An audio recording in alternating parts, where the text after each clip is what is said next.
बात जुर्म से जूझते आवाम की हो या समाज में बढ़ते क्राइम ग्राफ की, अपराध की हर सूरत के पीछे छिपा होता है कोई ना कोई गुनाहगार।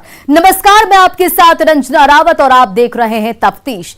तफ्तीश की राह में आने वाली हर कड़ी सुराग बनकर पहुंचाती है गुनाहगारों को सलाखों के पीछे। तो आप बने रहिए हमारे साथ, क्योंकि हर जुर्म के खिलाफ हमारी तफ्तीश लगातार जारी है।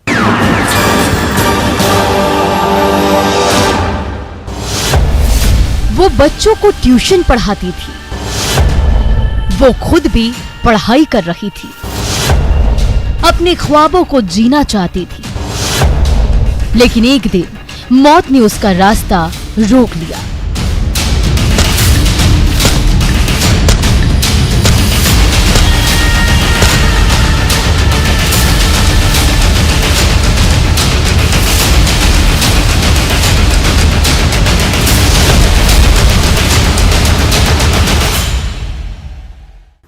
वो अपने ख्वाबों को पूरा करना चाहती थी, एक एक कदम कामयाबी की ओर बढ़ा रही थी। वो खुद बाकी की कामयाब लड़कियों की तरह कुछ बनना चाहती थी, अपने पैरों पर खड़ा होना चाहती थी। वो बच्चों को ट्यूशन भी पढ़ाती थी। हर रोज की तरह 18 मई को वो दोपहर 3 बजे घर से ट्यूशन पढ़ाने निकली थी, लेकिन वापस नहीं लौटी।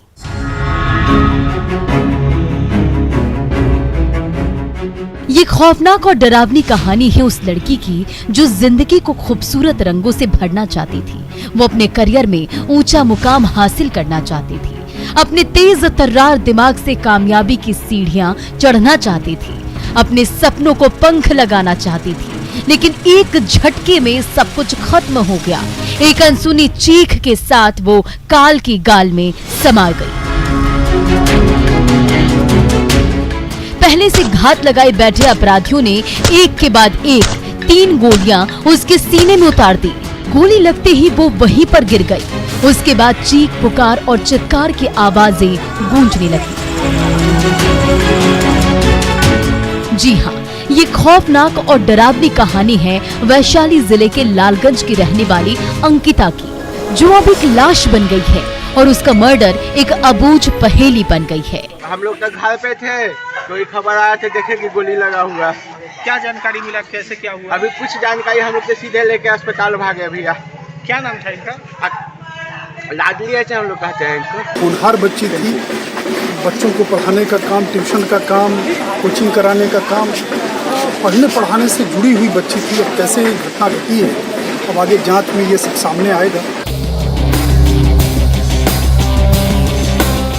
अंकिता बीकॉम सेकेंड ईयर की छात्रा थी। वो पढ़ने में तेज तर्रार थी, मिडिल क्लास परिवार से ताल्लुक रखती थी, तो पिता की भी माली हालत कुछ ठीक नहीं थी। जिंदगी की इस कश्मकश में वो अपने सपनों को पूरा करना चाहती थी, जिसे हासिल करने के लिए वो लालगंज में बच्चों को ट्यूशन पढ़ाती थी। फीस से जो पैसा आता था, उसी पैसों से अपने सपनों को पूरा करना चाहती थी। हर रोज वो साइकिल से दोपहर के करीब 3 बजे घर से बच्चों को पढ़ाने के लिए निकलती थी और 6:30 बजे तक वो घर वापस लौट आती थी। 18 मई को भी वो ट्यूशन पढ़ाने गई थी, पढ़ाकर घर वापस लौट रही थी। इसी बीच लालगंज थाना क्षेत्र के प्रखंड कार्यालय रोड में नाका नंबर 2 के पास मौत से उसका सामना हो गया। उसके बाद क्या चीख और गोलियों की आवाजें गूंजने लगी। पहले से घात लगाए बैठे हथियारबंद बदमाशों ने एक के बाद एक 2 गोली उसके सीने में उतार दी, जिसके बाद अंकिता साइकिल से जमीन पर गिर पड़ी और बदमाश अंधेरे का फायदा उठाते हुए वहां से भाग खड़े हुए। उसी रास्ते से गुजर रहे एक बच्चे ने अंकिता को तड़पते हुए देखा, जिसके बाद उसने उसके पिता को खबर दी। परिजन आनन फानन में मौके पर पहुंचे तो देखा कि अंकिता खून से लथपथ जमीन पर पड़ी हुई है। जिंदगी और मौत के बीच सांसें गिन रही है। वहाँ गए, जाने के बाद मतलब कि पता चला उठ नहीं रही थी, गोदी में जबरदस्ती उठा के लाने के बाद सियाराम राय कर ले गए। वहाँ से वो रेफर कर दिए सदर हॉस्पिटल प्रेमगंज रेफर कर दिया हाजीपुर। ट्यूशन पढ़ाने वो 3 महीना पहले से जा रही थी। यही टाइम था, 5 बजे जाती थी और 6 सवा 6 में वापस आती थी। आप ही के बच्चे को ट्यूशन? आप? हाँ, मेरे बच्ची को पढ़ाती थी ट्यूशन। हाजीपुर जाते जाते अंकिता की सांसें थम गई। उसके बाद परिवार में मातमी सन्नाटा पसर गया।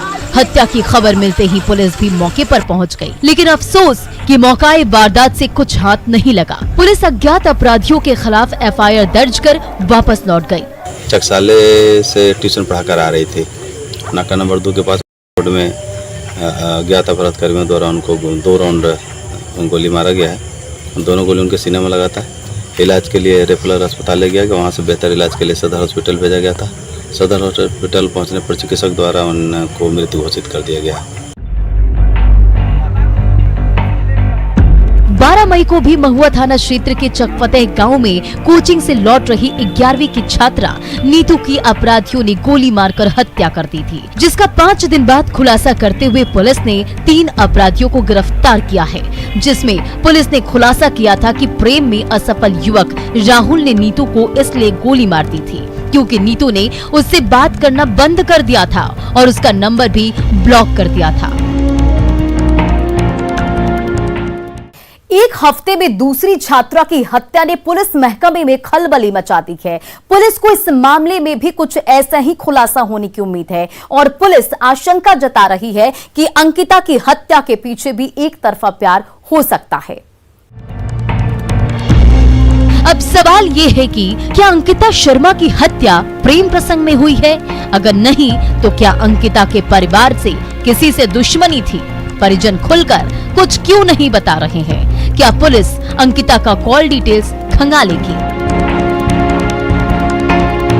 क्योंकि जिस तरह से पहले 11वीं की छात्रा नीतू और फिर अंकिता शर्मा की हत्या हुई है, वो इसी ओर इशारा कर रही है। पुलिस भी इसी दिशा में तफ्तीश कर रही है और मर्डर के पीछे की एक-एक कड़ी को जोड़कर सच टटोल रही है, ताकि हत्या के पीछे की वजहों को सामने लाया जा सके और आरोपियों को जेल की सलाखों में पहुंचाया जा सके। ऐसे में इंतजार है पुलिस के खुलासे का, लेकिन जिस तरह से 7 दिनों में 2 होनहार छात्राओं का मर्डर हुआ है, वो बेहद खौफनाक और डरावनी है, जो पुलिस के सुरक्षा के दावों की पोल खोल रही है। न्यूज़ 18 के लिए वैशाली से प्रफुल्ल कुमार के साथ ब्यूरो रिपोर्ट। वो पैसों के लिए प्रताड़ित करता था, हर रोज बंद कमरे में ढाता था कहर, और एक दिन बेडरूम में रच डाली खौफनाक साजिश।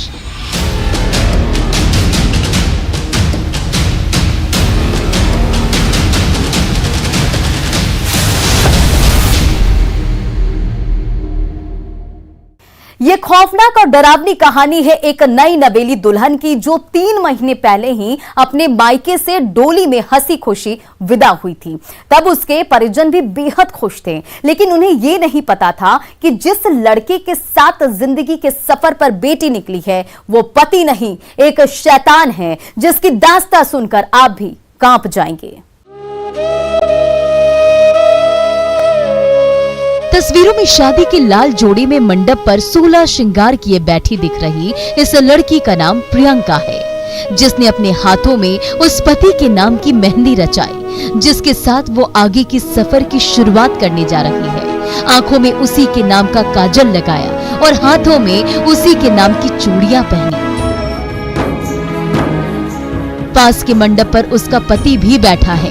दोनों की जोड़ी बेहद खूबसूरत दिख रही है। दोनों एक दूसरे को पाकर फूले नहीं समा रहे हैं, लेकिन प्रियंका को क्या पता था कि शादी के चंद महीनों बाद ही जिंदगी बेरंग हो जाएगी और सब कुछ तबाह हो जाएगा, वो भी चंद कागज के टुकड़ों के लिए। सुनिए। मामला ये बा कि 3 महीना 3 दिन हमारे लड़की की शादी भइल नदवा में, और वो लोग प्रताड़ित दहेज खतरा करते हैं लोग, और कहते लोग 5 लाख रुपया दी ना दे तब देख ले। हम कहनी ना, हम पैसा वैसा ना दे सके। अब आपको वक्त के उन्हीं पन्नों पर लेकर चलते हैं जहां से दोनों की जिंदगी की शुरुआत हुई थी। वो तारीख थी 5 फरवरी 2022 की। इसी दिन वाल्मीकि नगर के गनौली की रहने वाली प्रियंका और हरदी नदवा गांव के स्वर्गीय नंदलाल शाह के पुत्र अनिल शाह की शादी हुई थी। दोनों अग्नि को साक्षी मानकर 7 फेरों के साथ 7 जन्मों के सफर पर निकले थे। तब पूरा समाज गवाह बना था। तब तब प्रियंका ने भी आंखों में अपने पति के लिए ढेरों सपने संजोए थे, लेकिन पिता के घर से डोली में विदा होते ही सारे अरमान और सपने चकनाचूर होने लगे। मिलन की पहली रात के साथ ही पति ने अपने तेवर बदलने शुरू कर दिए। तब प्रियंका को लगा कि शादी में कुछ ऊंच नीच हुई होगी, कुछ दिनों में गुस्सा ठंडा हो जाएगा, लेकिन ऐसा नहीं हुआ।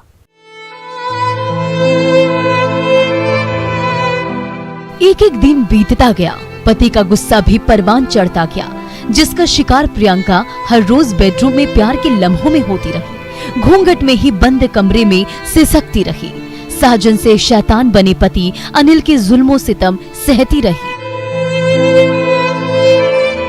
पति बार बार उस पर मायके वालों से पैसे और कार मांगने का दबाव बनाता रहा। तब भी प्रियंका को लगा कि वो अपने प्यार से सब कुछ ठीक कर देगी, लेकिन ऐसा हुआ नहीं। प्रियंका का पति और बेरहम बनता गया और एक दिन उसने बंद कमरे में ही प्रियंका के अरमानों का गला घोंट डाला और परिजनों को फोन कर कर बताया कि बेटी की तबीयत ठीक नहीं है, हडनाटांड उप स्वास्थ्य केंद्र पर लाया गया है। इतना ही सुनते परिजन प्रियंका के ससुराल पहुंच गए। वहां जाने के बाद जो मंजर देखा, पांव तले जमीन खिसक गई। 3 महीना 15 दिन पहले शादी भइल जखनी ओकरा बाद शादी भइल है, खूब हंसी खुशी सब लोग गए। ओकर बाद आई लोग गए, लोग कोनो दिक्कत ना रहे। काल परसों में 5 लाख के डिमांड कर लो, मांग लो पैसा ना जुटल। ओकर बाद गला दाब के भेज दे लो हरना डाक।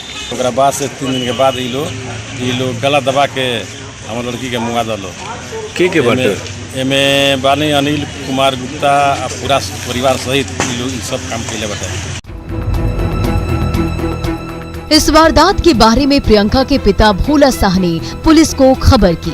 सूचना मिलते ही पुलिस भी मौके पर पहुंच गई। पुलिस ने जब छानबीन शुरू की तो प्रियंका के गले पर जख्म के निशान मिले, जिससे ये साफ हो गया कि प्रियंका की गला दबाकर हत्या की गई है। उसके हाथ पर चोट के निशान दिखे।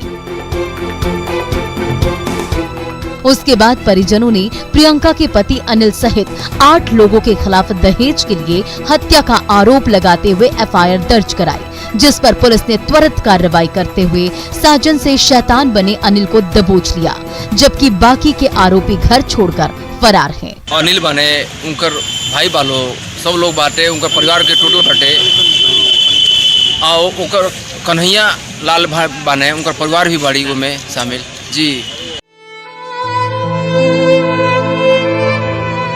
इस तरह दहेज के लिए शैतान पति और उसके परिजनों ने हाथों की मेहंदी के रंग उतरने से पहले ही प्रियंका के सपनों का गला घोंट दिया। जिस घर में 3 महीने पहले बेटी डोली से विदा हुई थी, उसी घर की आंगन से 3 महीने 13 दिन बाद अर्थी उठी।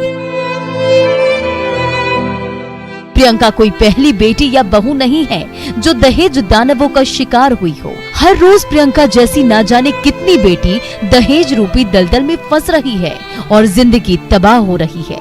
जरूरत है समाज को दहेज रूपी जंजीरों से मुक्ति दिलाने की, ताकि फिर कोई प्रियंका ऐसी मौत ना मरे। न्यूज़ 18 के लिए बगहा से मुन्ना राज के साथ ब्यूरो रिपोर्ट। अब वक्त हो चला एक छोटे से ब्रेक का, लेकिन ब्रेक के बाद आपको दिखाएंगे दोस्ती के कत्ल के पीछे की पूरी कहानी। ब्रेक के बाद एक बार फिर से आपका स्वागत है।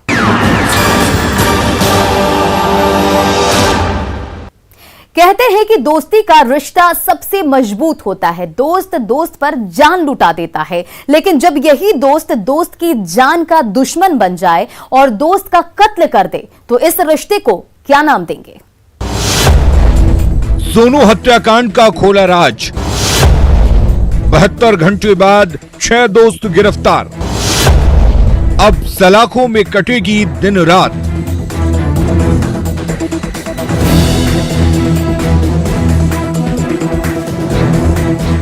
जमुई जिले की पुलिस कस्टडी में हाथों में हथकड़ी और चेहरे पर काला नकाब लिए खड़े इन शैतानों की कहानी सुनेंगे तो दोस्ती के रिश्ते से विश्वास उठ जाएगा।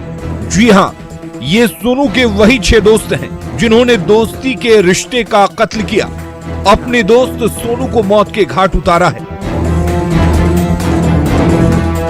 इन्हें लगा था कि ये दोस्ती का कत्ल कर कानून की नजरों से बच जाएंगे, लेकिन ऐसा नहीं हुआ। पुलिस ने महज कुछ घंटों में ही हत्या की गुत्थी को सुलझाते हुए 7 आरोपियों में से 6 को गिरफ्तार कर जेल की सलाखों के पीछे पहुंचा दिया है। मेरे आदेशानुसार डॉक्टर राकेश कुमार अनुमंडल पुलिस पदाधिकारी जमुई के नेतृत्व में पुलिस निरीक्षक सह थाना अध्यक्ष चंदन कुमार जमुई थाना, एसआई रविंद्र प्रसाद, एसआई ध्रुव कुमार व सशस्त्र बल एवं डीआईओ की टीम द्वारा त्वरित कार्रवाई की गई। अब आपको वक्त के उन्हीं पन्नों पर लेकर चलते हैं जहां से सोनू की हत्या की साजिश रची गई थी। वो तारीख थी 17 मई 2022। इसी दिन रात के करीब 9 बजे सोनू के कुछ दोस्तों ने उसे फोन कर पुरानी बाजार के त्रिपुरारी सिंह नदी घाट जाने वाली सड़क पर बुलाया था। उसके बाद उसकी गोली मारकर निर्मम तरीके से हत्या कर दी थी, जिसके बाद परिवार में चीख पुकार और चित्कार की आवाजें गूंजने लगी थी। जब पुलिस मौके पर पहुंची तो पता चला कि मृतक सोनू सब्जी बेचने का काम करता था। इसके अलावा वो लॉटरी के अवैध कारोबार से भी जुड़ा था।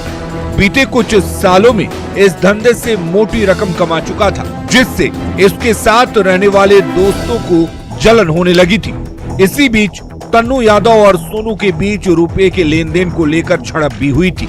तब जान से मारने की धमकी मिली थी और मार भी दिया, जिसके बाद परिजनों ने 7 लोगों पर नामजद एफआईआर दर्ज कराई थी, जिसे आधार बनाते हुए पुलिस ने